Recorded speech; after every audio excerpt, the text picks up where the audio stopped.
Gọọmenti Anambra Steeti ekwupụtago na a ga-anọgbu na-aga ete aka họpụtakwuo ndị ọkaikpe site n'aka National Judicial Council of Nigeria maka steeti a. Kọmishọna steeti na-ahụ maka ewume bụ Honorable Paul Onyeka kwupụtara nke a ka ọ gachara ntakịrị oge ọ gara leta etu ọrụ si aga na Judges Quarters dị n'Ọnịcha. Ngozi Obileri soro wee wetara anyị akụkọ ka abịa ihe si gaa.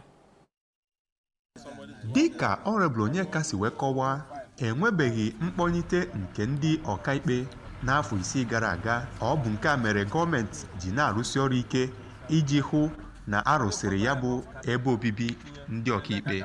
O kwuru na Gọvanọ Soludo na-agbasi mbọ ike iwulite ngalaba dị iche iche na steeti a, mere o ji enebala anya na ngalaba omeiwu.